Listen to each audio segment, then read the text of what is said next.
Well, greetings and salutations, imagination connoisseurs. Welcome to the best damn movie-related show on the interwebs, the John Campea Show. I am not your host. I'm Robert Meyer Burnett. Your host, John Campea, is a man on the move, and he's coming in through Starlink right now. John, where are you right now? I am in Dallas, Texas. I made it to Dallas, got out here last night so I could go see an early screening of Wicked for Good. We'll talk about that a little bit later in the show. And I'm sticking around tonight as well for our first movie meetup of this leg. We're doing it at the Dallas Cinemark tonight, which I'm really excited about. It's great theater. It's the same theater I went to last night. Really good theater. I talked to some of the staff there last night. Just a great staff, great theater. I'm looking forward to the movie meetup tonight. But hey, guys, thanks so much for being here and making our little show part of your day as I come to you from a van by the lake. Yeah, my campground's on a lake. So not on a river, on a lake. Good to have you guys here. Here's how our show's going to go. We're going to start off by talking about a number of predetermined topics we got lined up for you guys. Then in the second part of the show, we're going to take your live comments and questions. If you have a thought, theory, opinion, or question, or an observation about any of the topics we discuss here today, or anything else that's on your mind, go ahead and use the super chat feature in the live chat. Now, that means you got to be watching the show live in order to do that. But if you are joining us live, use the super chat feature to fire in a question as long as it's appropriate to be addressed on the show. We'll address it in the second part of the show. All right, guys. With that down, let's get things started here, shall we? And we're going to start off with this. Well, everybody's getting their bids ready to buy Warner Brothers. Warner Brothers set a November 20th deadline. That's 2 days from now for first non-binding bids. That means, what it simply means as a non-binding bid is if you put in a bid, like say of $50 billion, we're not going to hold you to that first bid. That just gives us an idea where you're at. Now, later on, they have another date for binding bids. That means if you do put in a bid, you're legally obligated to come through on it if Warner Brothers accepts your bid. But these first rounds of bids are due in 2 days. And remember when Paramount was getting ready to bid, I believe the stock value and the market value of their bid was about 30-ish, maybe low 40 billions of dollars. Well, guess what? According to a new report and story out of Variety, that bid is now going to be $71 billion. And they got a little help from a bunch of Arab nations. The Variety article says, David Ellison's Paramount Skydance is said to be turning to new partners in the Middle East to help him back his offer to acquire Warner Bros. Discovery in its entirety. Paramount Skydance has formed an investment consortium. Now, this is key. We're going to explain why in a second. But it's an investment consortium with the sovereign wealth funds of Qatar, Abu Dhabi, and Saudi Arabia to submit a bid for Warner Brothers Discovery, sources told Variety. The bid is being largely backed by the Ellison family, which owns 100% controlling votes of Paramount Skydance, with involvement from 3 Arab countries: Saudi Arabia's Public Investment Fund, Qatar Investment, and Abu Dhabi Investment Authority. And the sources said, in addition, Gary Cardinal's Redbird Capital is backing the bid. Now, according to the story, each of those 3 nations are going to be putting up $7 billion each. That equates to obviously $21 billion, whereas the Ellisons and Paramount will put up the equivalent of $50 billion. Now, the Ellisons will be the managing partners of the investment consortium. What that basically means is if they do win the bid to buy Warner Brothers, the Ellisons and Paramount are 100% in control of Paramount. They'll have other investors, but they'll be the ones who be in full investment mode. I cannot help but wonder, I said this to Rob off air, and I shouldn't even say it here.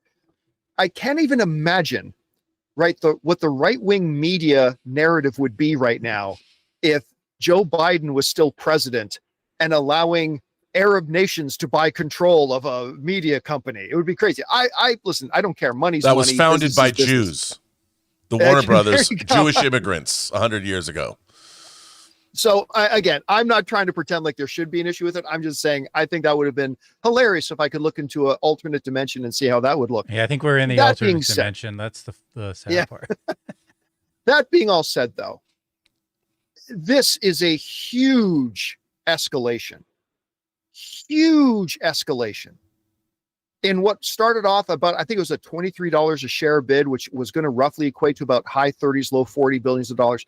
And this is now becoming very reminiscent of when Disney bought Fox and 20th Century, because initially they wanted to pay $35 billion for it, and Fox and 20th Century said, sure. Then along came NBC Universal Comcast and said, wait a minute, we want to put in a bid too. And it forced Disney to end up spending well over $70 billion to get Fox.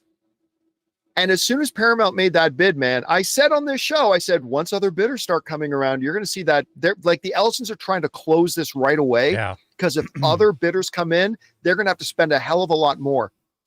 And still, I don't think a lot of people saw the $71 billion thing coming up. Remember, I told you, I got told by somebody in Paramount, this is weeks ago, that make no mistake, the Ellisons are, the quote given to me was hell-bent on getting Warner Brothers, bringing in other investment, making a bid of $71 billion.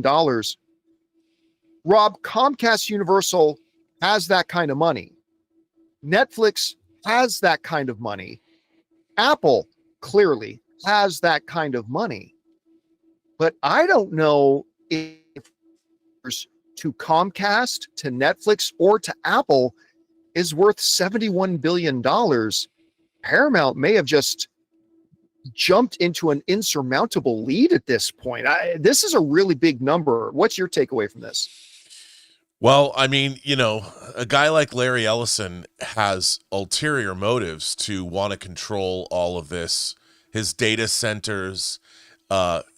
It makes sense going into the rest of the 21st century.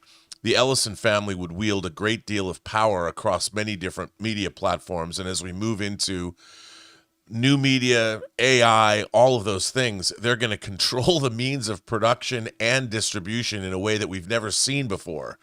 And it's going to be global and it's going to be profitable. So I understand why they're so interested in doing this.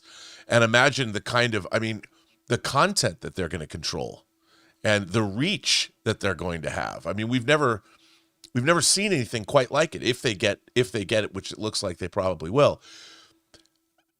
I would worry though about who you get in bed with and who you're taking money from. You know, what does that money cost you? And I would be curious to see, do they get first money out? Can you get the Saudis and the Qataris and Abu Dhabi? Can you get them out quick? Or are they going to demand to stay into these media companies and have some kind of a say? Are they going to have any kind of sway with putting up that money? I don't know. But didn't have that if they're saying, but Rob, this story just broke about 20 minutes before we started the show. Right. But there's already an update. Oh, already an update. Variety has just updated their story, and it's saying this: Paramount Skydance has denied the Variety report that the company was forming an investment consortium with the sovereign wealth funds of Saudi Arabia, Qatar, and Abu Dhabi. The information Variety published is categorically inaccurate. I don't know if I believe them, but is categorically inaccurate. A rep from Paramount Skydance said in a statement, "This is a confidential process, which we respect. And as such, we will not be commenting until the process is over."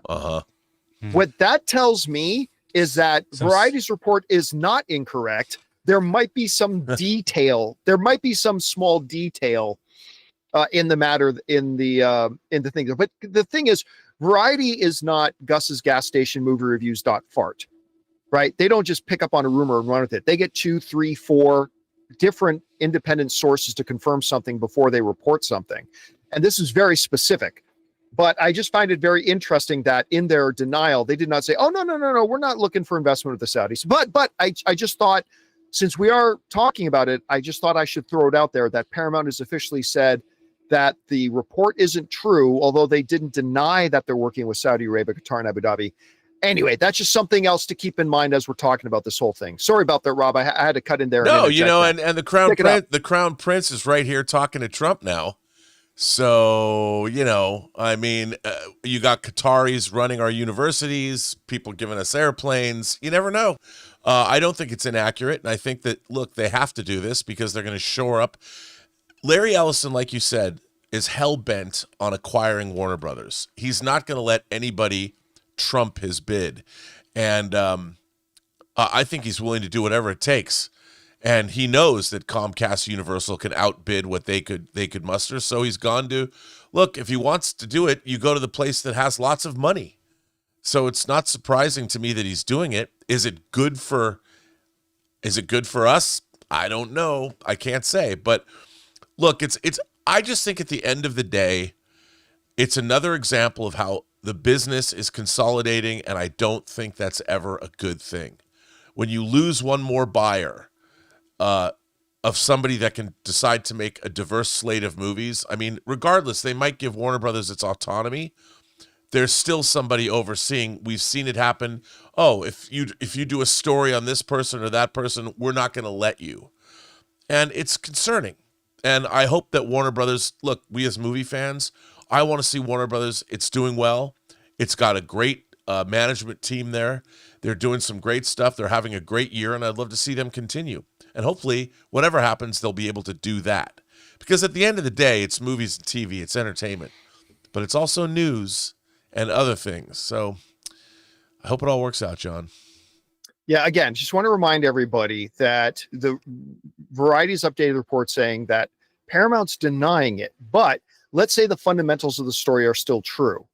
The fact that they're setting this up as an investment consortium basically means that the Arab interests here, Saudi Arabia, Abu Dhabi, Qatar, they will not have any management interest or control over Paramount or Warner Brothers. They are simply in an investment consortium that is managed and run by and still majority share owned by the Ellisons. So just something for everybody to keep in mind about all that. Anyway, guys, question is for you. What do you think about this? It looks like Paramount may be increasing its bid to $71 billion, which would represent a major escalation if the report is accurate. I'm sure we'll find out more in the next 24 hours or so. Whatever you guys think, jump down to the comment section below and let us know your thoughts. All right, guys.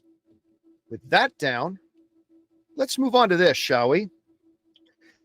You know, Forbes has some pretty strong language for people out there spreading false information that the movie Superman was anything but a financial success. Forbes put out an article yesterday to kind of outline and highlight just how much money and how profitable Superman is. They wrote this in their article. They said there's a lot of mistaken analysis out there about James Gunn, the DCU, and Superman. Some websites, mostly, this is what they said. Some websites, says Forbes, mostly on low-quality fan sites that push rumors and clickbait, are trying to spin things as if Superman is some sort of box office failure and that audiences aren't interested in the film despite generating more than $100 million in profit. Goes on to say $100 to $150 million in profits at the box office with great reviews and audience scores, but you can safely ignore it and anyone pushing those false narratives. They go on to write, Superman also earned universal critic acclaim and high audience scores, as well as strong streaming numbers and home entertainment sales and rentals. The film has already generated significantly more than $150 million, approaching or exceeding $150 million globally when all is said and done this year. It didn't underperform. It was widely beloved by mainstream audiences and most fans, and no amount of resentment or wishes or lies will change those facts. That's from Forbes. Like the Marjorie today. Taylor Greene of newspapers. There's a lot of mistaken analysis out there based on low quality fan sites that push rumors and clickbait. Okay. You guys will remember, as of a couple of months ago, the major outlets like Variety, The Hollywood Reporter, Deadline, all reported that Superman had made significant profits. And then out of nowhere, another outlet came out and said, no, wait, Superman lost money. And then they explained how they thought it lost money that I did an entire segment on to break down why their math was wrong. Like simple math, their math was wrong. The reason Variety, Deadline, Hollywood Reporter were all reporting these profits, and yet this one little place, and Forbes is calling them out saying, just these low quality sites based on hate and stuff like that. You want to know who was the outlet that came out when all the other major outlets were reporting that Superman was profitable? Do you know who the outlet was that came out and said, oh, no, Superman wasn't profitable? Based on what we read, it could not be Forbes. So Forbes. No. It was. So it was Forbes back on October 6th. Forbes put out this article with their wrong math that said that their final estimation was that Superman lost $42 million. And that obviously everybody who was just looking for some affirmation bias was just looking for somebody to say something that they wanted to hear, that Superman lost money, when every other reputable thing had reported this thing is made in the hundreds of millions of dollars of profit, guys. But Forbes said that, and so all these places started running with it. See, Superman lost money. And now Forbes today says there's a lot of wrong information based on low quality fan sites that push rumors and clickbaits. It was you. You. You're breaking my heart, Annie. Forbes, I knew it was you, Fredo. Yeah. Are the ones that started that whole thing. You were the low quality fan site that pushed rumors and clickbait. You are the ones that did it. And now they're coming out. I love rumors. And hoping that we all just forget that all that started because of a mathematically inaccurate, poorly researched thought piece put out on their own site. It was Forbes that put that out, that got the whole thing going. And now they're writing an article saying, don't pay any attention to those low quality clickbait sites that are telling you Superman didn't make any money. You are the ones who told people. I don't know. I remember I started saying a while ago. You got Forbed. Someone said you got Forbed. That's great. Well, John, Forbed. do you know why the Saudis have come in with Larry Ellison to have a consortium of money to buy Warner Brothers? Why is that? Because they want to restore the Snyderverse. Clearly. Yeah. Don't. As I know you're being facetious. Don't even give breath to that nonsense. On the podcast, they can't see your expression. That there's absolutely complete zero base in fact. Don't even give any air to that nonsense. Anyway, come on, it was funny. Yeah, no, it wasn't. So I, some time ago, I made somebody recognize that, because I used to use Forbes a lot as sources when we would do stories. And somebody pointed out a couple of months ago, hey, you're not using Forbes very much. I'm saying, yeah, I found, like, hey, with their financial reporting in the world of business, that's one thing. But I found their entertainment stuff. And this is just me. I'm not trying to cast shade on anybody. I swear I'm not.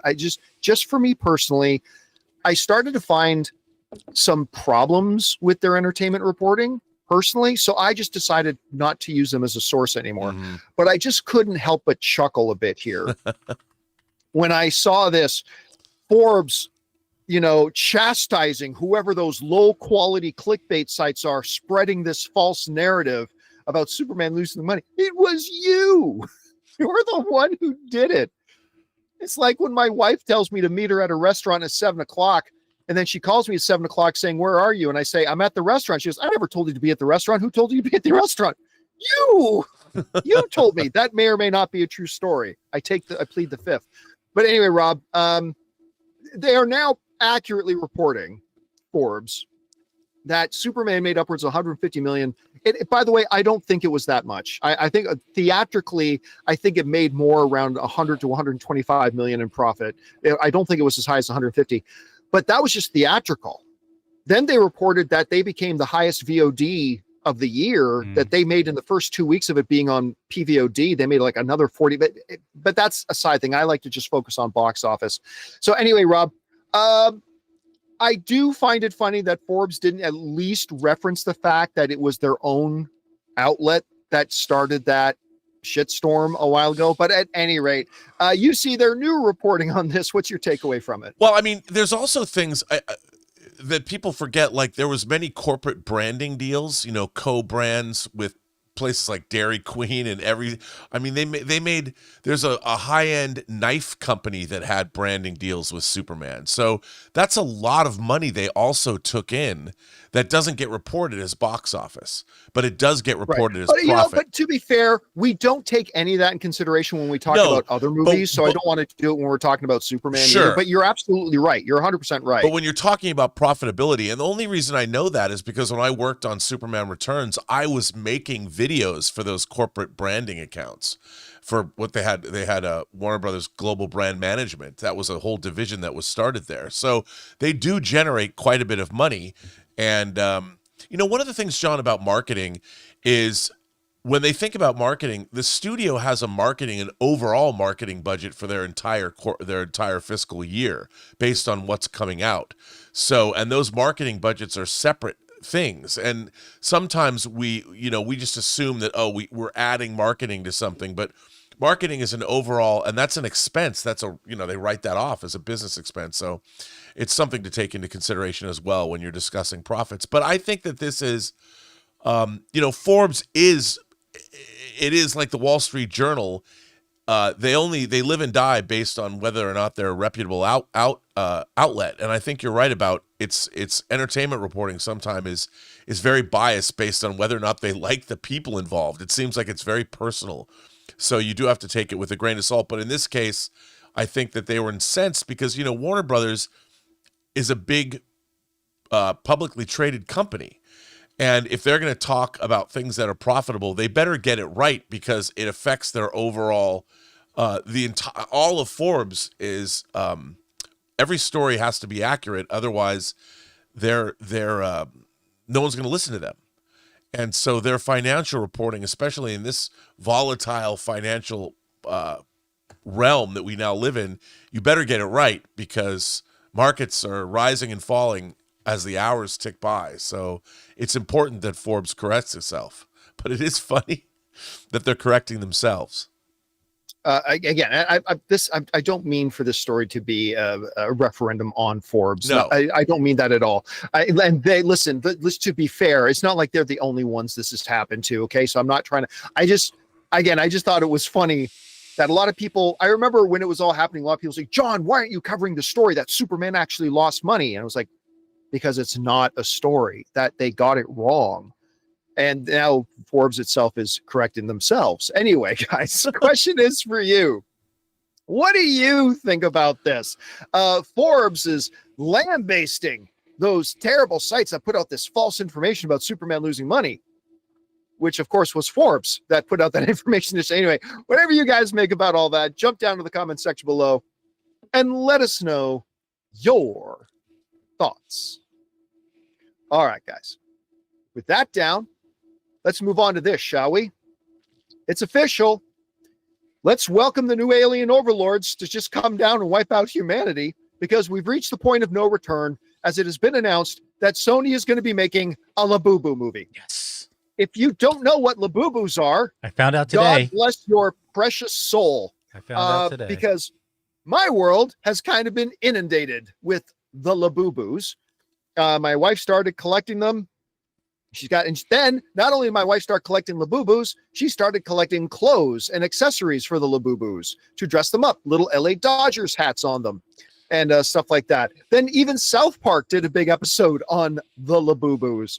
And now even our friends come over, and even the guy, my friend Kevin, he is now into the Labubus. And they come over, and him and his girlfriend and Ann just talk about where they're going to get the next Boo-boos. Anyway, they become a big thing. I don't know if they're starting to die off already or not, but they're now making a movie out of them. This comes just from the Hollywood Reporter. The headline, Labubu movie in the works at Sony. Labubu, the plush toy line of scruffy, cute, ugly monsters, could be headed to the big screen. Sony Pictures, home of the Jumanji movies, and via its animation division, K-pop Demon Hunters has picked up the screen rights to the Chinese doll brand with the aim of making a movie and, in success, launching a franchise. No producer or filmmakers attached at this stage, as the deal was just signed this week. It's also too early to tell whether the potential movie would be live action or animated. All right. Forget about the fact that I'm not a Labubu guy. put that aside. You shouldn't just make movies based on what John Campea likes. If that was the case, you'd be doing nothing but movies about the Toronto Maple Leafs and vanilla ice cream. So you don't just base it on that. There are lots of people that like lots of different things, and yeah, if they can get movies made about that stuff, that's great. And so God bless them, Godspeed. And even I will admit, they're cute little fuckers. They are. I have to admit they're pretty cute. That said, I don't think this is going to work. And I'll tell you why I don't think this is going to work. I'm not going to pretend my expertise and focus of sociology is on these toy lines, but it seems to me these things come and go pretty fast. Yeah. And I think we're already late in the cycle of the Labubu popularity. I could be dead wrong. Remember, I'm the guy who said 15 years ago, yeah, that Taylor Swift girl, no one's even going to remember who she is in 3 years. And here we are. But it seems to me like the Labubu fever is already slowing down. And by the time, what would be a minimum timeline here, Rob? A year and a half, 2 years from now? If that a Labubu movie comes out, that'll be, oh yeah, I remember. Those were like in 2025, right? So while I'm not surprised, this is one of those things, it's kind of like the K-pop Demon Hunter toy agreement. Like those toy deals should have been made the moment K-pop Demon Hunters dropped on Netflix, not 4 months after it came out on Netflix, and we're not going to get the toys for another year. This is something they probably should have signed a movie deal for 6 months ago, at best. So I wonder if this movie, even though they've signed the deal, I wonder if it's even going to happen at this point. But then again, maybe I'm wrong. Maybe Labubu becomes the next Garbage Pail Kids. I don't know. And it's around for years. Rob, what do you think about this whole story? I think it's like you said, it's a little silly. I mean, Labubu, the whole Labubu craze. Dude, I'd rather see a 67 movie. If you've seen that In-N-Out video at the In-N-Out when they get to order number 67 and everybody cheers, that gives me joy. Labubu's does not. It's not going to, nobody's going to care in 6 months. This is the definition of a fad, and it's going to pass very, very quickly. Because you know why? There's no identity. Like Labubus don't have a personality. They're gonna try and imbue them with personality when they make an animated film, but it's not like, for instance, with Garbage Pail Kids, at least you got like trading cards. He told you who and what they were. But Labubus are, where do they live? Is it like Care Bear Land? Is it like the Smurfs? I mean, where's the animated series? Unless you have an animated series, you're not going to get a movie out of it. Maybe someone's going to have a Labubu animated series that I don't know about. But to me, even the name Labubu lasts about 10 minutes before it gets stupid. I'm sorry. Labubu? But listen, there's no taking away the wild success of these things. No, I know. I mean, literally, I've been in the UFC gym, Rob, and I've seen these huge muscular guys with Labubus buckled to their weight belt. I mean, it gives them strength. They're just doing that to pick up chicks. Come on, man. Maybe, but it works. I mean, you can't overstate the success of these. Like when South Park is making episodes about them, you can't underestimate the popularity of them. Dude, one of my favorite YouTubers is this kid that buys Rolexes at a place in Buckhead in Georgia, and a guy walked in and he had like 20 Labubus on a belt, and he sold Rolexes so he could buy more Labubus. I've literally only discovered this fad. Literally, I didn't know what this story was. So today, you have girls in your house, and you didn't know about I this? raised them right. Yeah. I was just going to say that. Now, I will say this too, to the very valid point, Rob, that you raised about like these things don't even have a voice; they don't have character. Neither do Lego, and they managed to find a way to make Lego really work in a movie. Again, I'm not taking away from the fact that there could be some potential here. It's just that by the time they get their eggs in a row, I don't even know that people are still buying Labubus. I just don't know. Anyway, guys, question is for you. What do you think about this? Sony, the studio behind K-pop Demon Hunters, has just got the movie rights to Labubu. I know my wife will be excited to hear that. I just don't know if the fad is going to be around that long for this thing to actually strike gold. Whatever you guys think about it, jump down to the comment section below and let us know your thoughts. All right, guys. With that down, let's move on to this, shall we? Well, we've got not one, but two major MCU films coming out in 2026. We, of course, have Avengers Doomsday, which we all talk about a lot. Looking forward to that new trailer. And, of course, Spider-Man Brand New Day. Now, one of the big pieces of news that dropped in recent months was that Stranger Things star Sadie Sink was going to appear in Spider-Man Brand New Day, which got a lot of people excited about. But now it looks like her character might be even more important than we thought. As it is being reported, and this comes just out of Screen Rant here, that Sadie Sink, according to this report, has signed on to be in Avengers Secret Wars coming out in December of 2027 after Doomsday. It says this, a new report from Deadline. After her mysterious MCU debut in Spider-Man Brand New Day next year, Sadie Sink will return to the franchise in 2027 Avengers Secret Wars. The outlet, Deadline, claims that Sink will be filming Secret Wars later in London in 2026, with a previous report from The Hollywood Reporter claiming that the MCU movie would start principal photography in the summer of 2026. So this is Deadline saying that they've got it that Sadie Sink is going to be in Avengers Secret Wars, not Doomsday. Although it doesn't preclude that maybe she pops up in Doomsday, but they're not saying that. They're saying Secret Wars. This just makes the question that all the fans have been asking about who is she going to be playing even more intense. Because now it's not just a Spider-Man movie she's going to be in. Now it's an Avengers movie she's going to be in. And we assume, and we might be wrong, but we're assuming, and I think it's safe to do so, that she's going to be playing the same character. Whoever it is she's playing in Spider-Man Brand New Day is probably the same character she's going to be playing later on. Now, the three main contenders that, kind of people speculated that she might be playing are the two various Peter Parker love interests. It may be a proper Mary Jane Watson, maybe a Gwen Stacy. The other one is there's been some speculation that she's the new Jean Grey, which if they were going that young, and Sadie Sink is not 14 anymore, but I mean, if they're going to go that young, she'd make a great Jean Grey. So those are kind of the three main things. And I mean, Jean Grey fits really well in Secret Wars because it looks like we're getting the old Fox X-Men in Doomsday. I wonder if we're going to be having the new generation of X-Men in Secret Wars. I don't know. I'm just speculating off the top of my head here.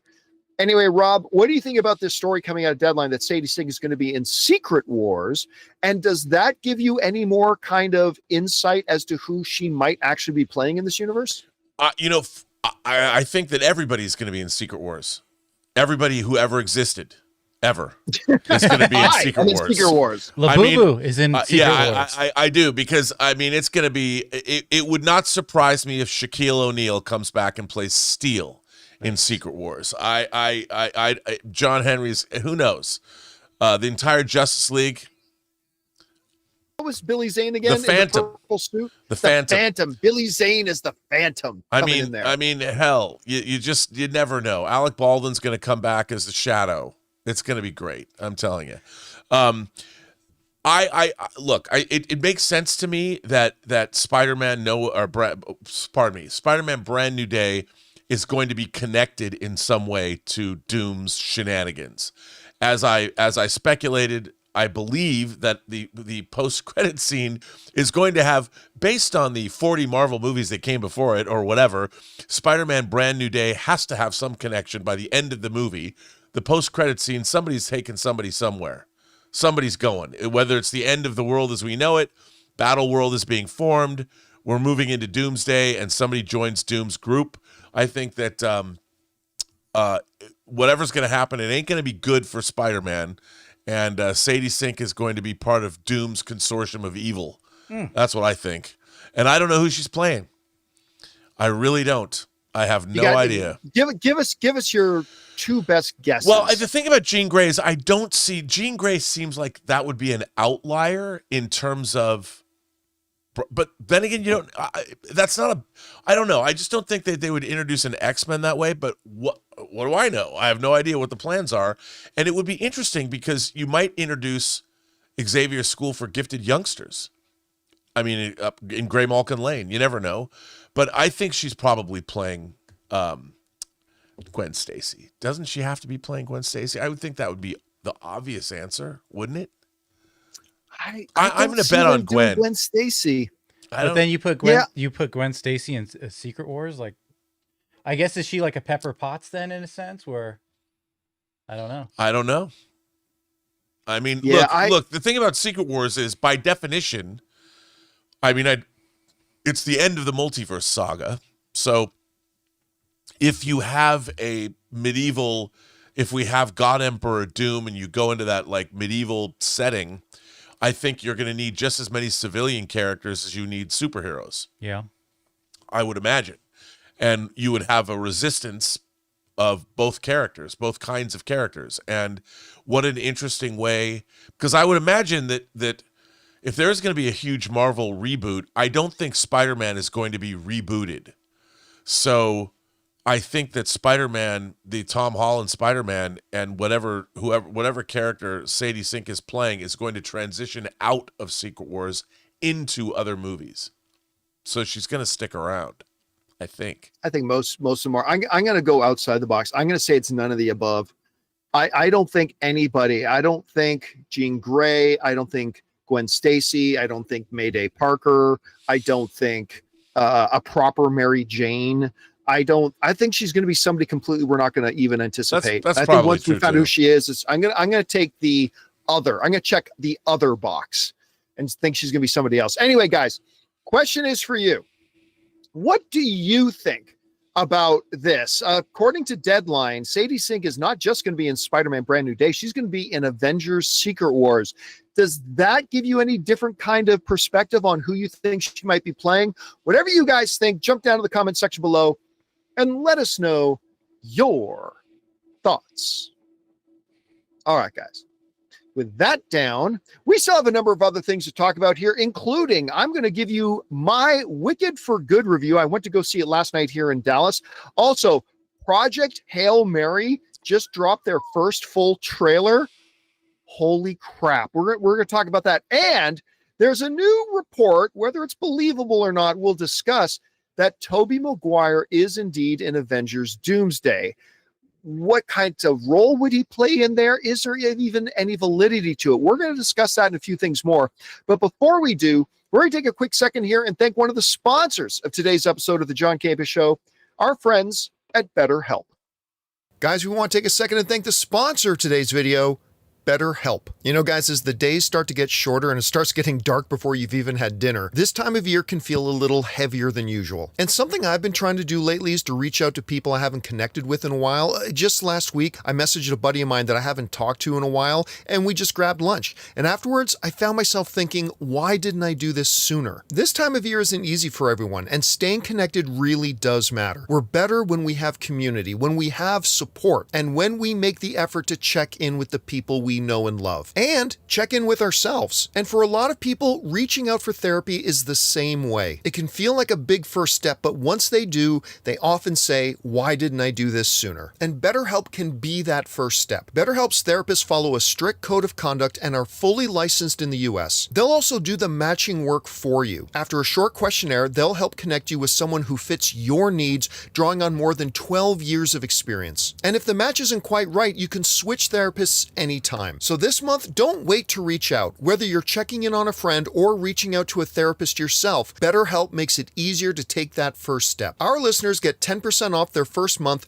at betterhelp.com/Campea.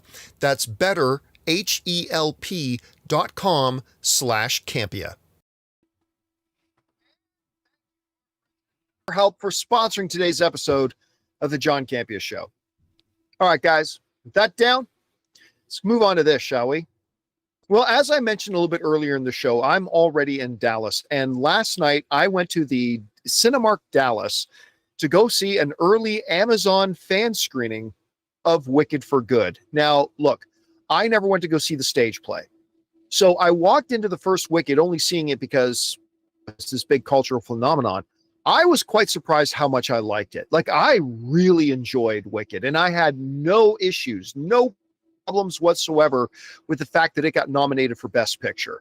The characters were charming, the dynamics were wonderful, the music was catchy, the visuals were gorgeous, the cinematography, like, I can't remember the number, Rob. I think they said like a lot of the effects and the setting was practical. Like, they said something about 10 million flowers they literally brought in from overseas to populate the sets and everything. And it's like, it was just unbelievable. It was a wonderful work of the craft of movie making. The whole movie was just wonderful. So Wicked for Good part, which is the second part of Wicked, comes out. So I went to go see it last night with kind of high hopes.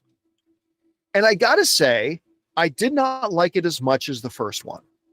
And it mostly comes down to the first half of the film, because I'll be honest with you, I was watching the first half of the film and I'm sitting in the theater and I was by myself because Anne doesn't show up. Well, Anne's flying in here from Chicago today. She actually should be here within the hour. But so I went last night by myself and I'm sitting there and I remember thinking, this just isn't good. Like, all that charm that was in the first one was completely absent in the first half of this movie. Part of the thing that I loved about the first movie is just getting to know these characters with was filled with whimsy and like I said, I use that word again, charm to it. It was really just delightful watching them play through all of it. And then the first half of it, it just felt very mechanical. It felt very, and it's odd to say this about a movie, scripted.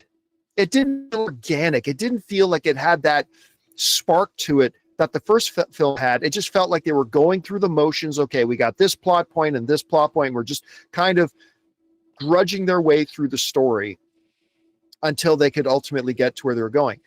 And then suddenly, and thankfully, about halfway through the film starts to get more serious and a little dark. And it's not because it got serious and dark that improved it. It's just at that same time that the film took a turn to become darker and a little bit more serious, it found its rhythm. That heart came back. Suddenly the film had something to say on its own, not just as a continuation of the first film. And it became a lot more enjoyable. And I'll say that by the end of the movie, I had a good time. So by the end of the movie, when it's all said and done, I'm going to say I like this film. I'm going to go watch it again in Orlando, and I'm looking forward to seeing it again. Again, it's just that it really did a nice turnaround because, I saw Running Man, and I had the opposite experience. I liked the first two acts of Running Man, and I really didn't like the third act. And the third act was so bad to me, it kind of ruined the film. But the first two acts are still good. This was the opposite. It was the first half of the movie that I didn't think were very good. But the second half was so strong, it made up for the first half to me. And since I said that in my Out of the Theater review, I had a few people write to me saying, yeah, that's the way the stage show is too. A lot of people don't like the second half nearly as much of the stage show. So I thought that kind of tracks. But overall, it's a win. This one, I should say, is definitely more Ariana Grande's movie. In the first film, both Cynthia Erivo and Ariana Grande are the leads, but they kind of pushed Cynthia Erivo in the lead category and Ariana Grande in supporting. This one, a little bit more of the spotlight's on Ariana Grande, so I won't be surprised if they run her for Best Actress and Cynthia Erivo for Best Supporting going into this year's Oscars. But anyway, yeah, I enjoyed it. It finished strong, and that's the important thing. I just wish the first half of this movie was a little bit stronger as well. Anyway, Rob, what are your expectations like going in to see this movie? Well, I mean, like you, the first Wicked, I think, is a delight, an absolute delight. And I have a lot of expectations. I'm mostly curious as to how this works split up and what it's like to see them all as one long story. I mean, I think that was an audacious choice to break this movie in half. I mean, obviously, financially, it's probably going to work out very, very well. The ticket sales are huge, obviously. People love this franchise of films. But I'm expecting to enjoy it. I've been told that, like you, the second half of the play wasn't as great. Did they repeat any of the songs from the first movie for the first half? Yeah, so you got new. There are moments where when there's there's music playing as a character's walking from point A to point B. That was definitely what's the big song from the first film? Defying Gravity. Yeah. You definitely hear ba, ba, ba, ba, ba, ba, ba. You hear that music playing in the background, but other than that, they don't actually repeat any of the songs from the first one. Yeah, well, that's good. I mean, look, I'm looking forward to it. I think a lot of people are, and I just hope it's a great time at the picture show. But I am curious because I do, someone will do a super cut. I want to watch the whole thing all at once and see how it plays. Yeah, it won't be hard. But they do suggest there's a time jump in between the end of the first one and the beginning of the second one. Not too significant, but a little bit of a time jump. But I have a feeling they will flow together very well, because you remember the first movie starts with Galinda going into Munchkinland, and that's kind of where it picks up at the end of this film. It goes back to that. And so it all ties in very well, that if you did sit down and watch this as one big continuous movie, it would feel very seamless. Yeah. I think it would be very, very seamless. So anyway, guys, question is for you. What do you think about this? Right now, the audience score for Wicked for Good is like in the high 90s, 97% right now. The critic score is a little bit more tempered at 73, but still very positive. Again, I was kind of bored in the first half, but I thought the second half got quite strong.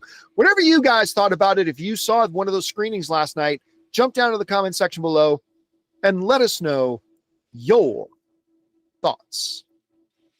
All right, guys. With that down, let's move on to this. One of my most highly anticipated movies of 2026 has just dropped a new trailer. Project Hail Mary. CinemaCon, and blew my mind. Robert Meyer Burnett had definitely been talking up this story for a long time, so much so that I decided to rush out and get the audiobook and get through the book. And I've gone through the book now 3 times. It's amazing. Seriously, this Project Hail Mary is absolutely fabulous. If you guys haven't read it, pick up the book either in physical form, digital form, or audiobook form and get through it. It's absolutely incredible. Now, they dropped that first little teaser a while ago. That was a very weird kind of teaser, and it didn't catch people all that well. It seems like they got the memo, because they put out this new trailer, and the new trailer is fantastic. Now it's hard for me to separate the fact, Rob, that I know the book. I've gone through the book 3 times now. So I'm watching this trailer with a lot of the stuff that I already know about the book. So it's hard for me to put myself in the shoes of somebody who hasn't gone through the book. So I'm not even going to bother trying. As just an individual fan myself, this trailer gave me all the feels. It hit all the right notes.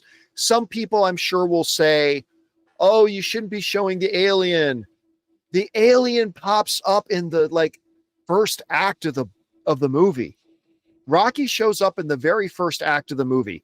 It's not like the alien is some big reveal that happens in act 3 or something. No. This story is about Grace and about Rocky. It's about the two of them.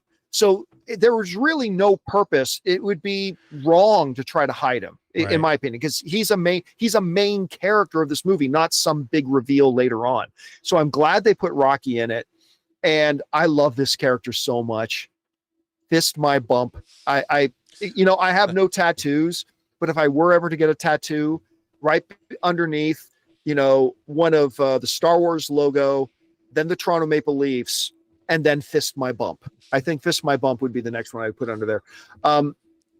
I thought, Rob, you and I were both a little bit question marks about that first teaser and some of the choices they made in it. They got it.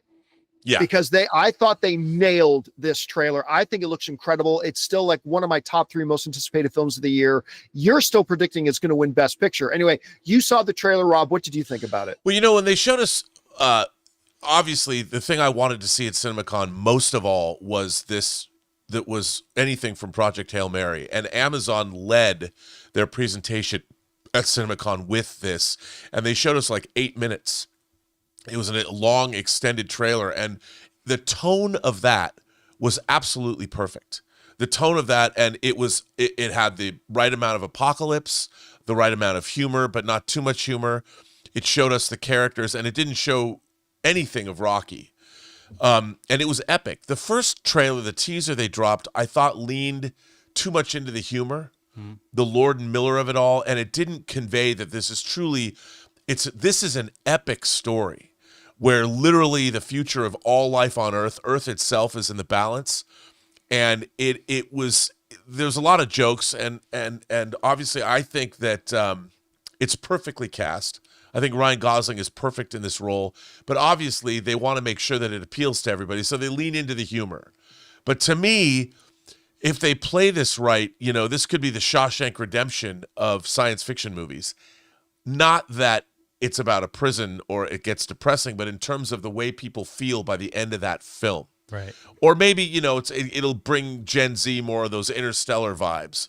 But that's what you're gonna get from this film, and it's truly epic. And I think that this trailer, great choice of music, by the way. Oh yeah. Really great choice of music. They're in a resurgence too, especially now that they're touring. Yeah. I thought this was a great trailer, and there's the humor is not stupid humor. It was earned. I love the moment in this trailer when he asks a question and they have to consult and decide. Yeah, we don't want you to die. It would be preferable if you did not die. I mean, because listen, that's the other thing I got to point out here, Rob, is that the book is loaded with humor. Yes, it's a very funny book. It's like in the midst of the darkness and the heaviness and the real stakes and the seriousness of it, it's also remarkably entertaining. And none of it comes across as forced. None of it comes across as, it's just done really well. And if they can capture the spirit of that right in the film, they're going to have something really special on their hands. That's what I've been saying since the very beginning. And there was that early report that the cut of the movie was 3 hours long. And I'm like, this movie would support that, because I read this book in 100%. one sitting. I literally did. I got the book. I tore open the Amazon box. I was sitting in our little the island in our kitchen, on like bar stool chairs. And I didn't want to move. And Elizabeth said, "Don't you want to go sit on the couch?" I'm like, "No, I literally don't want to move. Don't talk to me." I was so locked in the wonder of this story. And a lot of science fiction fanatics, literary-minded people will be like, "Well, it's science fiction for the masses." Yes, it is.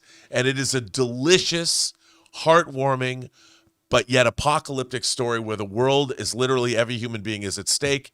And I love this story so much. I cannot wait to see this movie. It is my most anticipated film, even more so than Avengers or Odyssey or Steven Spielberg, apparently his government lockdown NDA movie, whatever it is.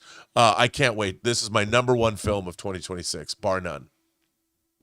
You know who's going to be incredibly important to whether or not this movie works? Obviously, Grace, played by Ryan Gosling. Obviously, Rocky. But they have to really nail that female character.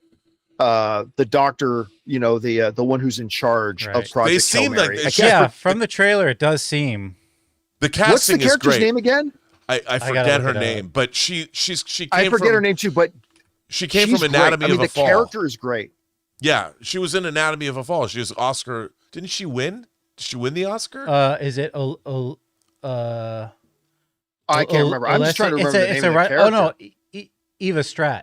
Eva Stratt is the character's name. Yeah. That's Stratt is the name of the character. Yes, they've got, because this character is fantastic. Because they keep going back and forth. They show what's happening on Earth through her eyes. Because the character is deep. The character carries weight. The character kind of anchors the whole thing in many ways. It's a character that has to make tough decisions. Yeah. She represents a lot of the moral questions that come along with when the world's on the line. How much do you bring ethics into it? Like, sort of thing. Anyway, if they can nail that character, this movie's going to work great. Anyway, guys, it's perfect. Question is for you. Oh, it is. Did you guys have a chance to see the new trailer for Project Hail Mary? This is going to be one of the best films of the year, because, by the way, did we mention that Lord and Miller directed it? Anyway, this trailer just felt picture perfect to the book. Whatever you guys thought about it, jump down to the comment section below and let us know your thoughts. All right, guys. With that down, let's move on to this, shall we? Well, even though the movie is still a little over a year away, it's still the main topic of conversation. Avengers Doomsday. There's so much riding on this film.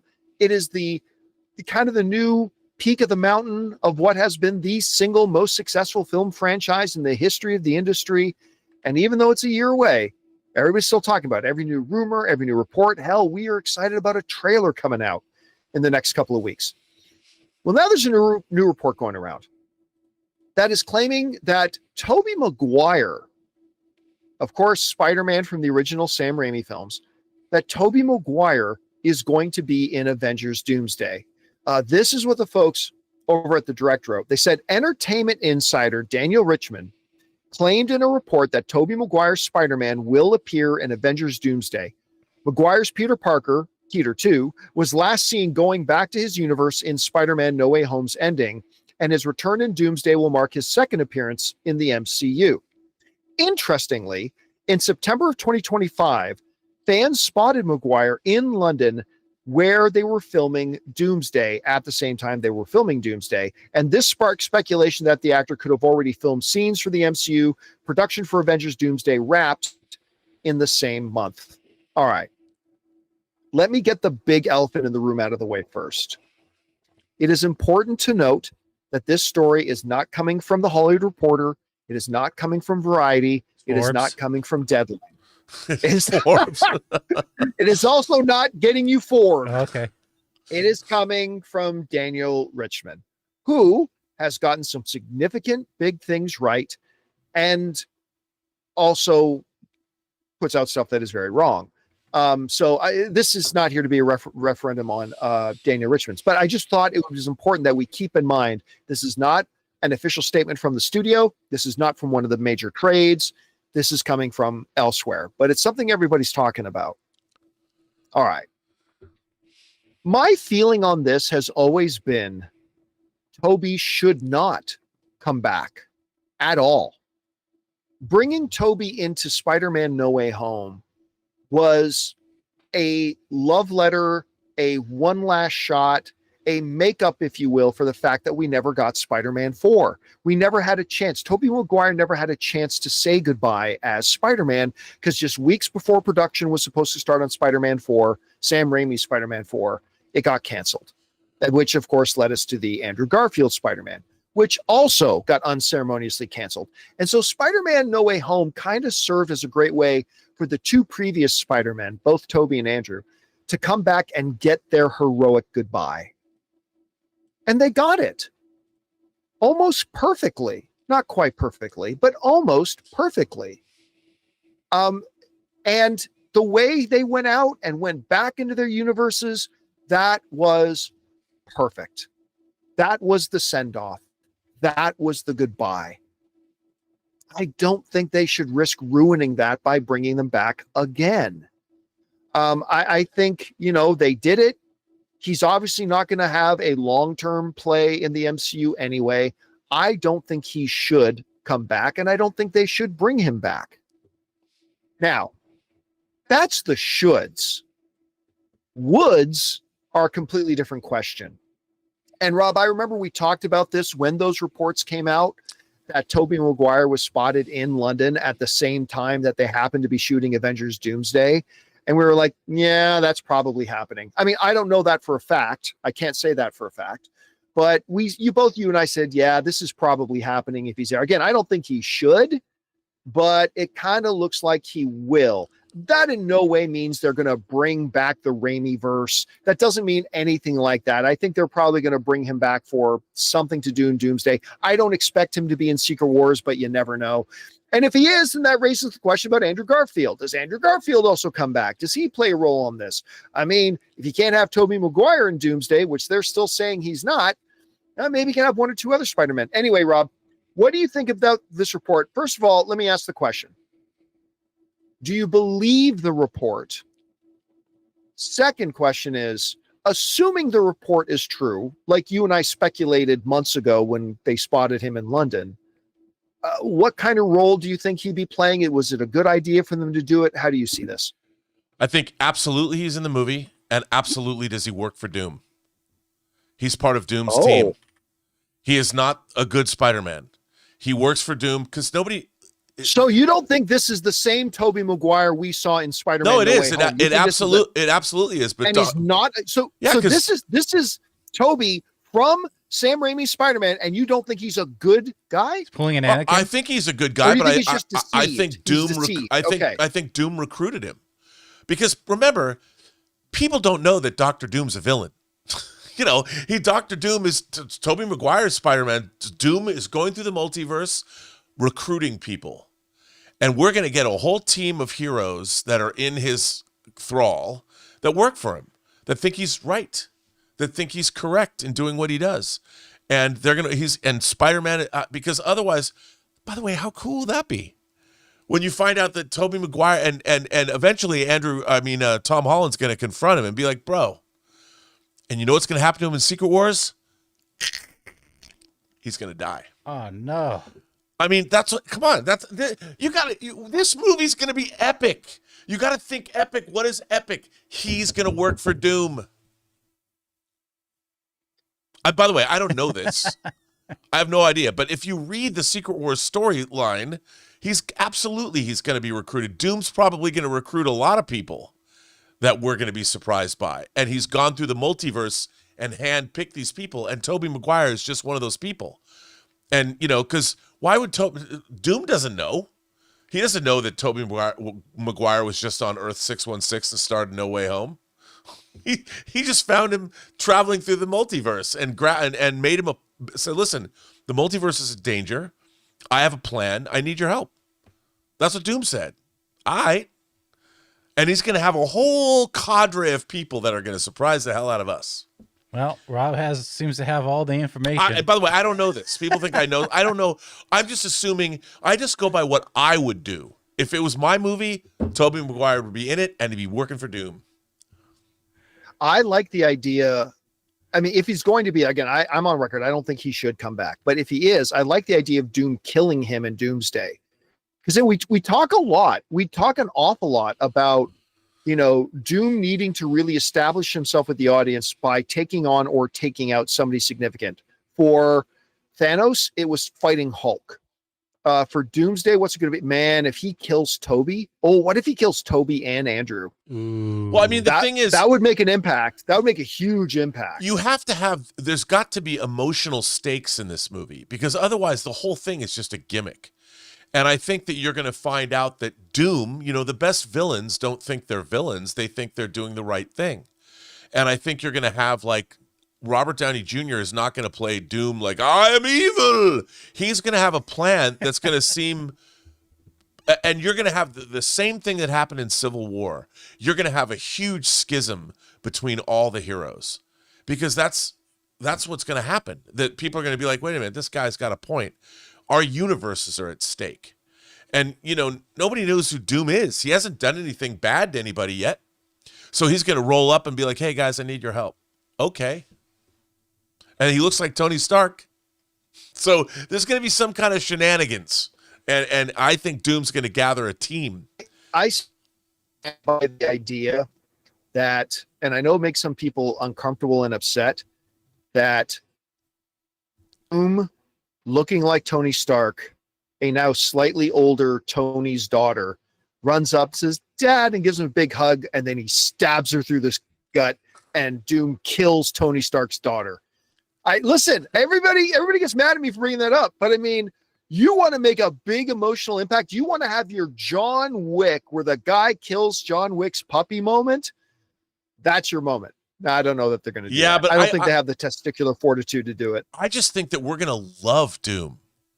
That he's got to be like a guy that we are like, you know what? I can see why you're following that guy. And remember, we know he's bad because we've been reading comic books. But in the movie, nobody knows who he is. No, he hasn't done anything wrong. So he's going to be there's a reason why Robert Downey Jr. agreed to come back to play this part. And I will bet you that as an actor, it's giving him something to chew on. It's going to be great. And you know who's going to benefit the most? We are, because it's going to be awesome. It's going to be awesome. And Doom is going to be awesome. And we're going to love Doom. And we're going to be like Tobey Maguire. Like, I'd follow that guy. We just know that he's doomed. You know what? That in X-Men First Class, because when Sebastian Shaw shows up, he's like, look, here's the thing. These people hate us. They fear us. They want to make us extinct. I'm trying to establish a future for us. I'm trying to establish safety for us. And who's coming with me? What's her name? Yeah, who's come with me? She puts out her hand, and some of them join them because it's a good sales pitch. And we've seen that happen in some movies like that. So maybe they go that way with Doctor Doom as well, but we'll find out. Anyway, guys, question is for you. There is a new rumor going around out there that Tobey Maguire is going to be in Doomsday. Maybe he will, maybe he won't. I mean, he was spotted on set a while ago, and we kind of think he will be, although I think he should. Whatever you guys think, jump down to the comment section below and let us know your thoughts. All right, guys, with that down, it's time for us to move on to the most important part of our show, which is, of course, taking your live comments and questions. But before we do, we're going to do two things. One, we're going to bid good afternoon to Robert Meyer Burnett. Thanks a lot for being here, man. Good job as always. You know, John, I've convinced myself to join Dr. Doom's team. There you go. Oh, dear. Everybody look out for Rob. All right.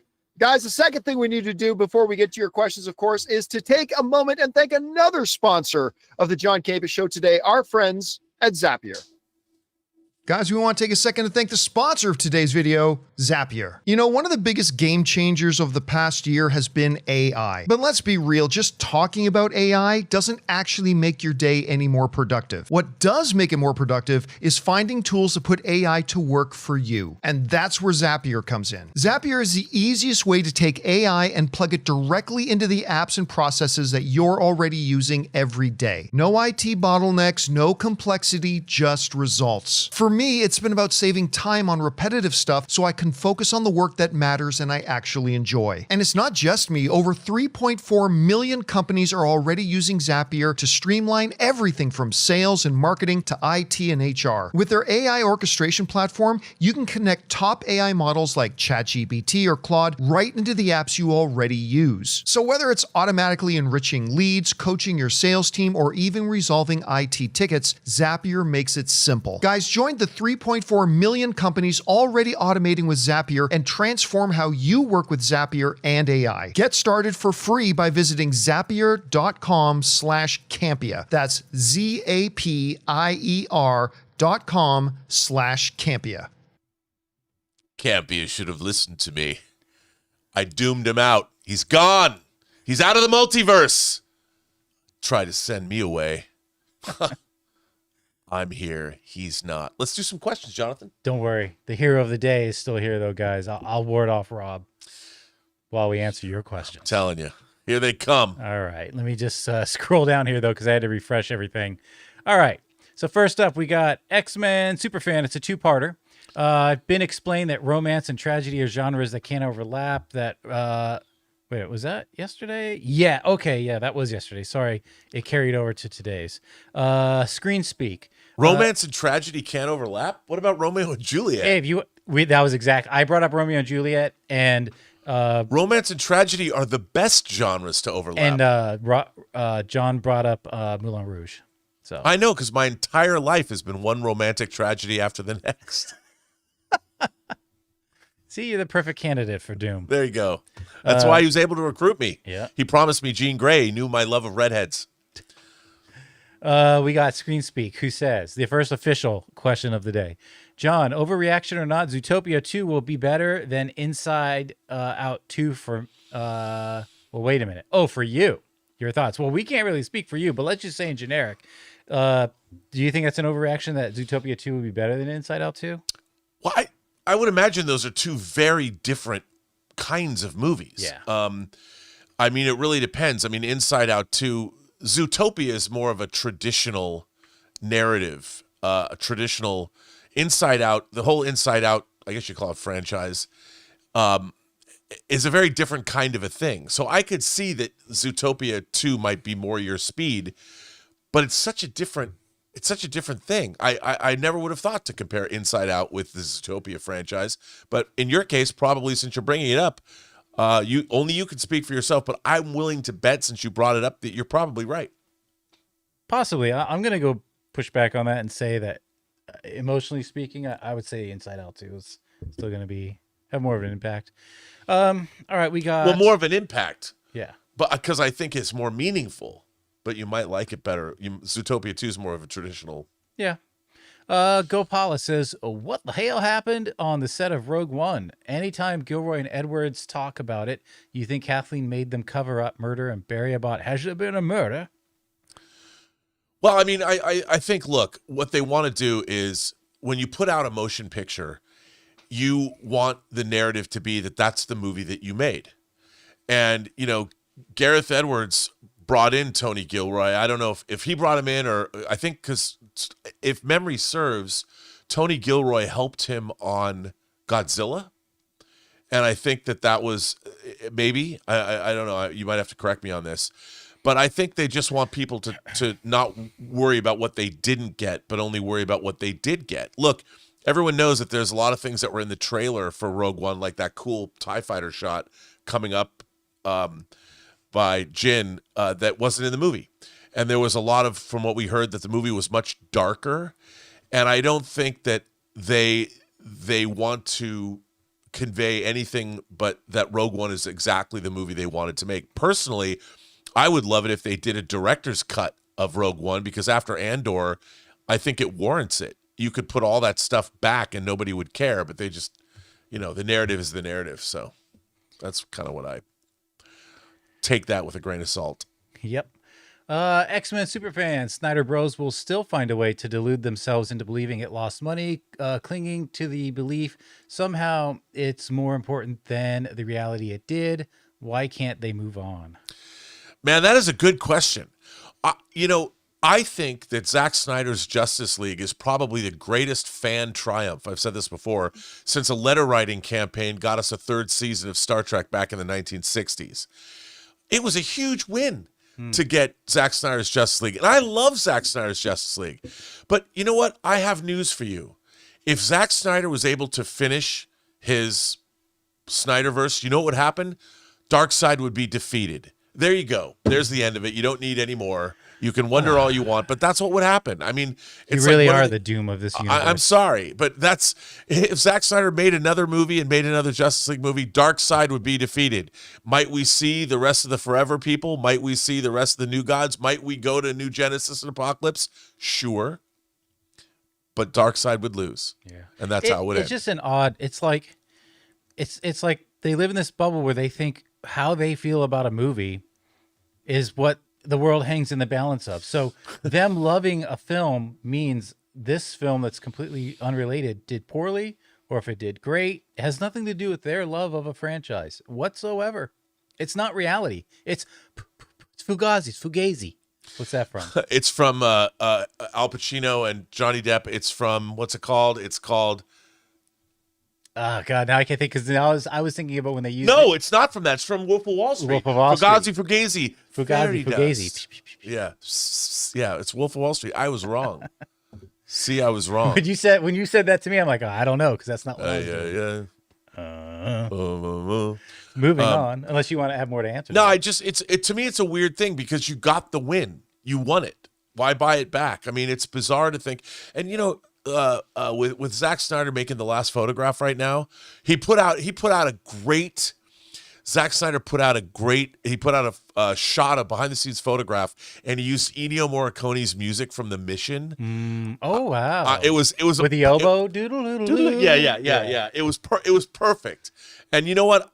That was lost on all the Snyder Bros. The fact that he used that piece of music from The Mission, because they haven't seen The Mission. No.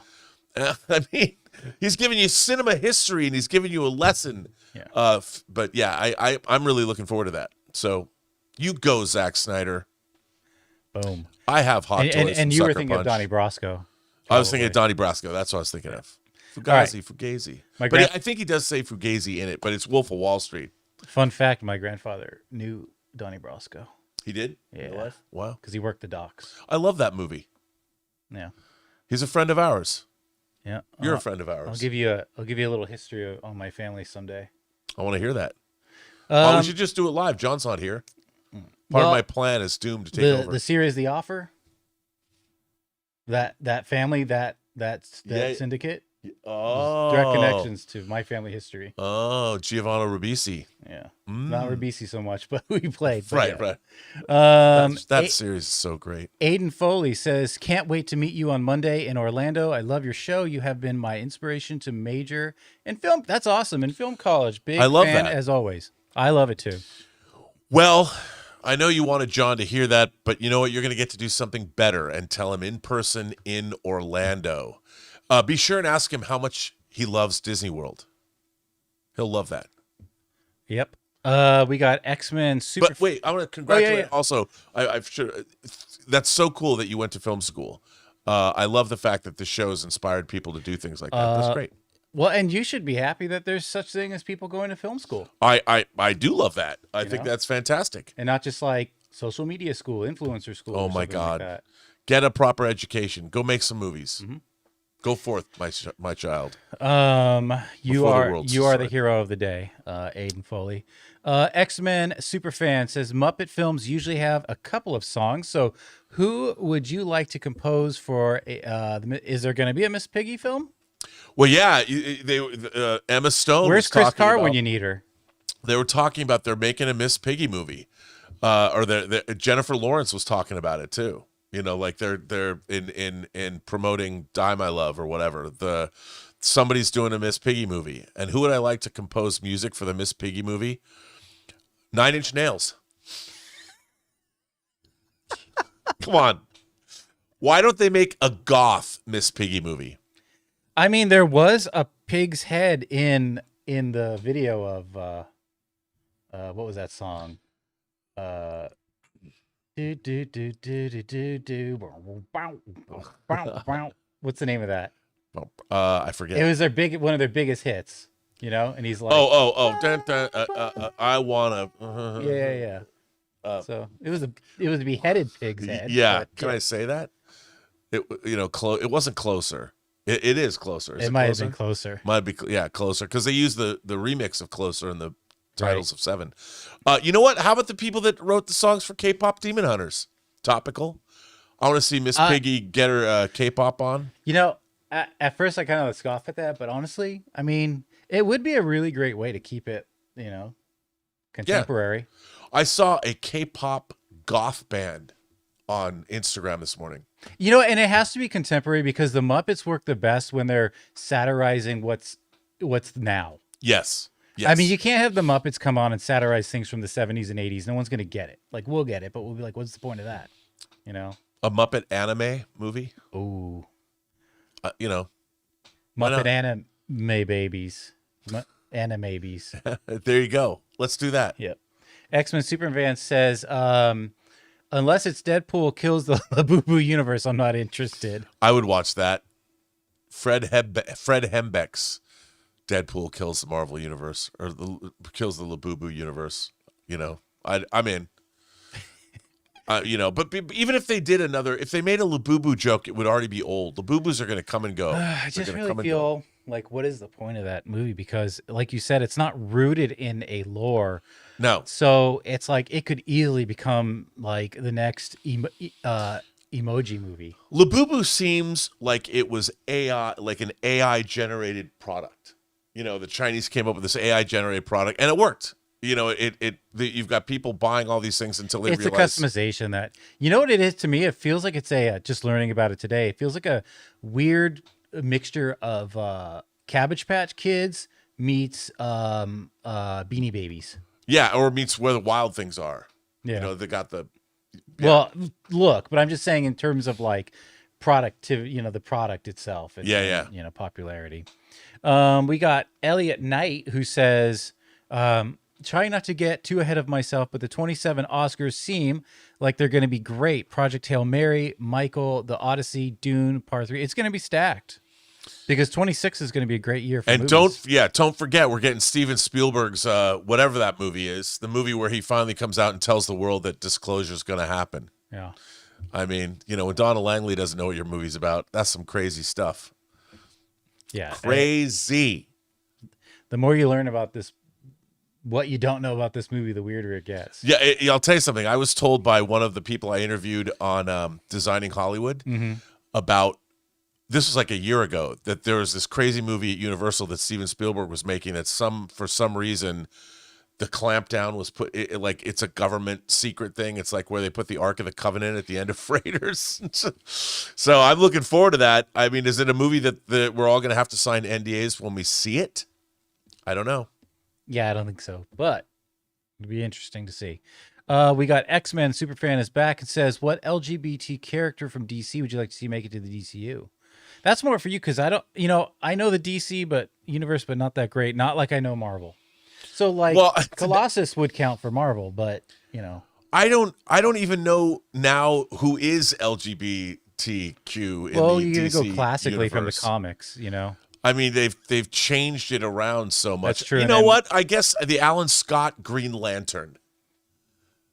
The classic Green Lantern. I vote for Alan Scott because I love Alan Scott. I love his costume. I'm going for Alan Scott. I think the more Green Lanterns we have, the better anyway. Yeah, and if Alan Scott could actually show up in lanterns, and it would make sense. If there was, if they're going to incorporate the Justice Society characters, you could absolutely add Alan Scott. What if there's a scene where they do go to headquarters? I mean, I know it's mostly Earthbound, but they have to go to Oa, don't they? And we see a lot of them, like maybe near the end or Yeah. whatever, or the beginning. It's like the prologue.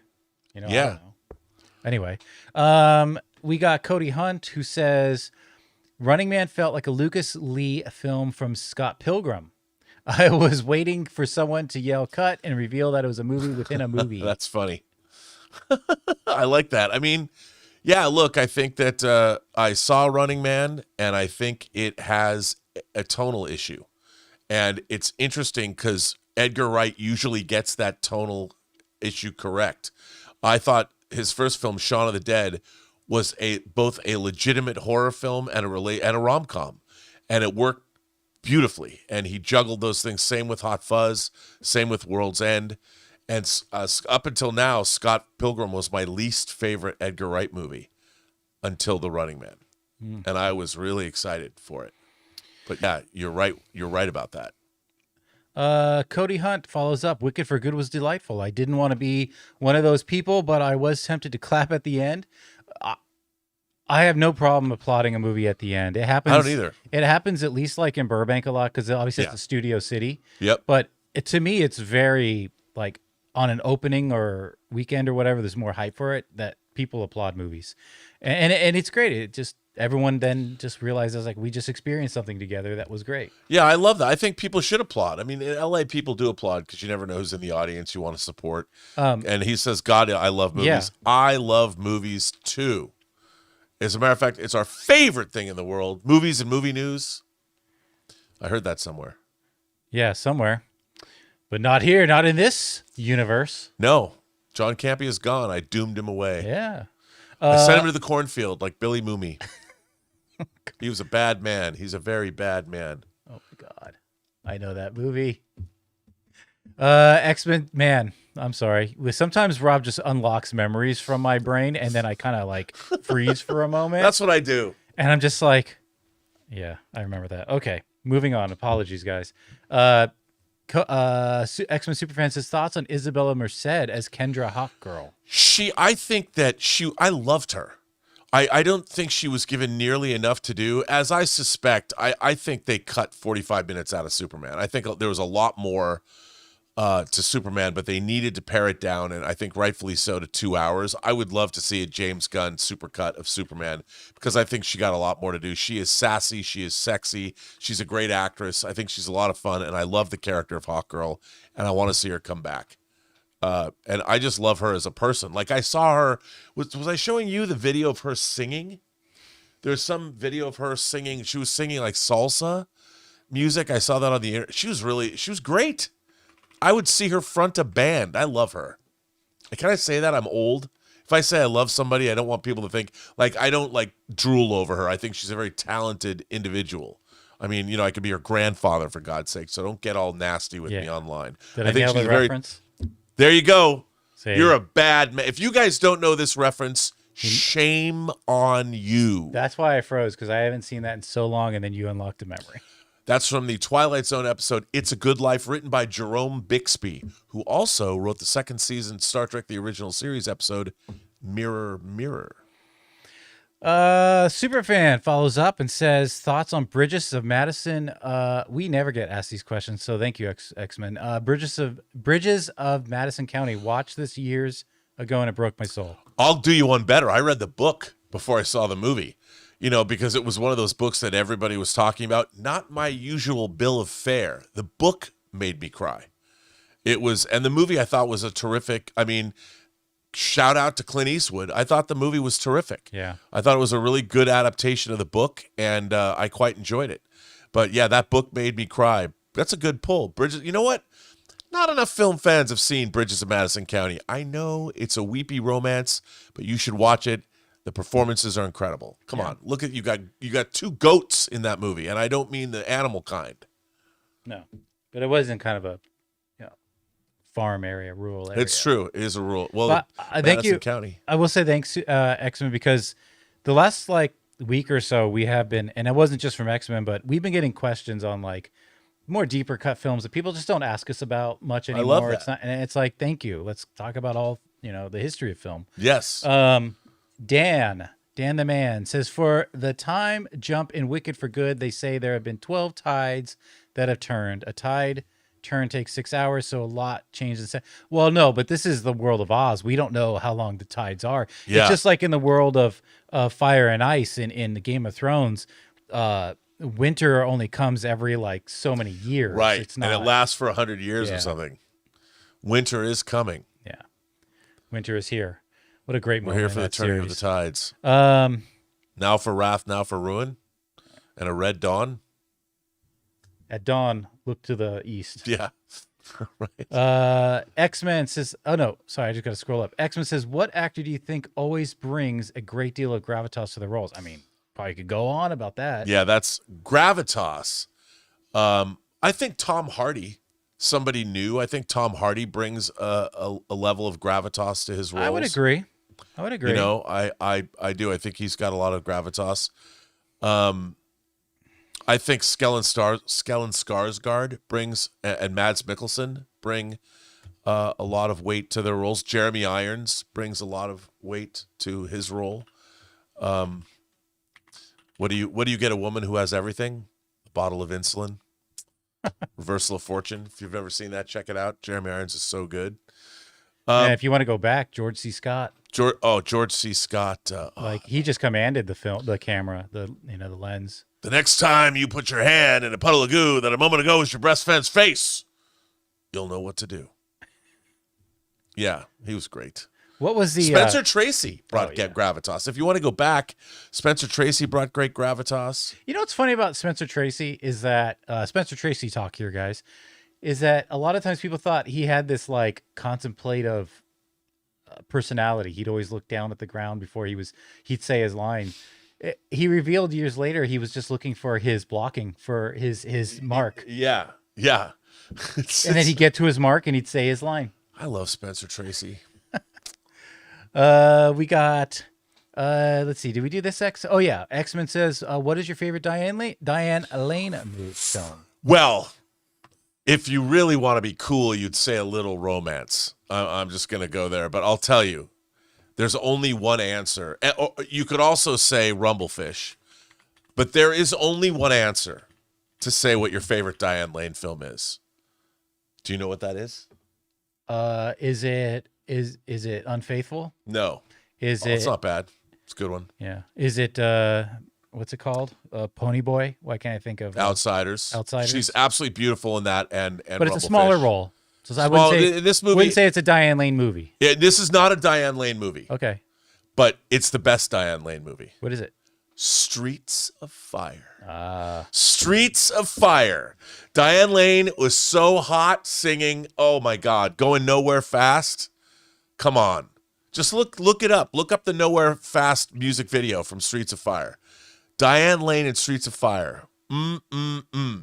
But Diane Lane was one of the most beautiful actresses. She's still incredibly beautiful, but as Cherry and Outsiders and in Rumblefish. Oh my God! But she's so good in Streets of Fire. But you haven't. I mean, come on, A Little Romance with Laurence Olivier. That might be the very best Diane Lane movie. But she's young, she's little in that movie. But that movie is absolutely charming. Charming. All right, this is our final of the supers. Aziz says, "Hey, John, was wondering what is the issue if the Arab countries joined in the purchase of WB? You and Rob seem not to like their involvement."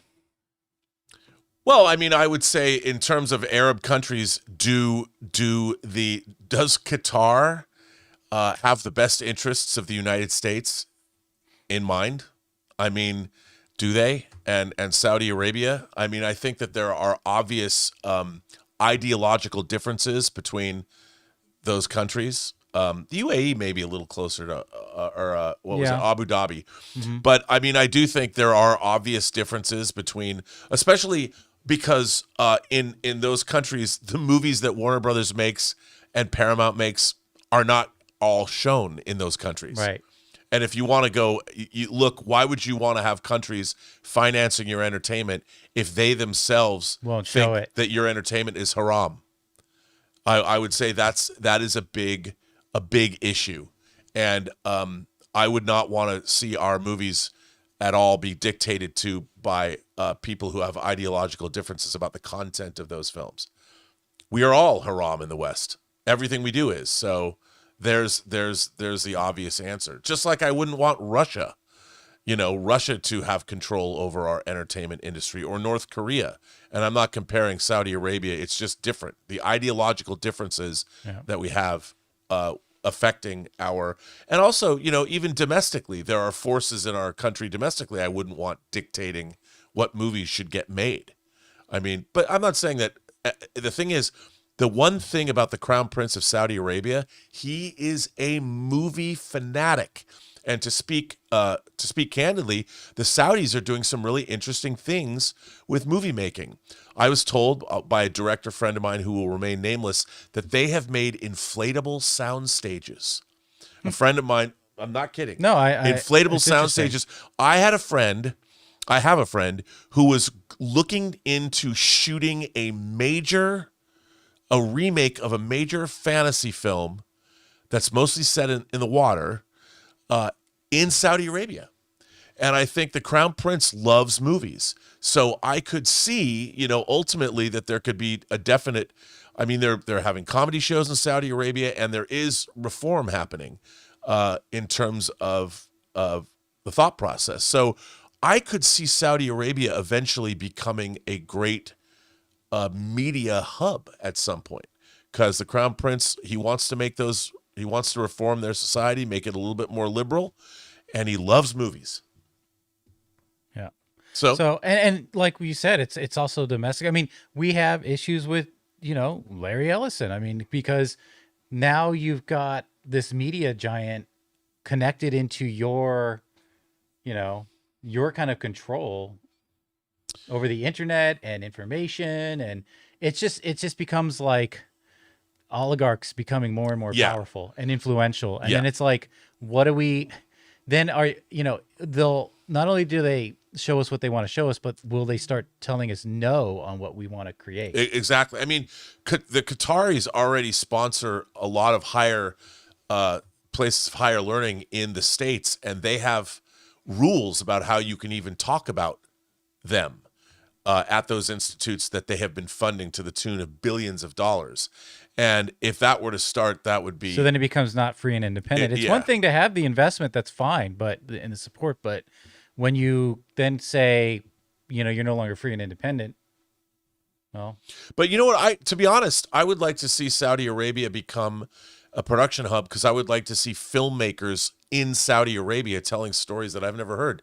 There's a lot of great Iranian filmmakers that are working. A lot of them are making films with great life and limb. They put under great duress. Under great duress. There's some great movies that have come out of Iran. If you guys want to see a banger of a film, look up a movie called Holy Spider, which I own. You can get it on Blu-ray.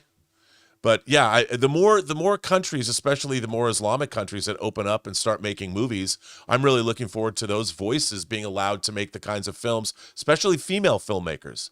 I don't know when that's going to happen. We haven't even scratched the surface on filmmaking of Africa, of the Middle East, of Nope. Persia. No. So there's a lot of opportunity out A there. lot of opportunity, a lot of stories that we haven't heard that I think will be valuable for us in the West to hear if that will happen. And we can end it on that positive note because that was our last question. So There you go. Rob, why don't you sign us off? Well, I want to thank everybody for generously supporting our show with memberships and, of course, tips and super chats. Thank you very much.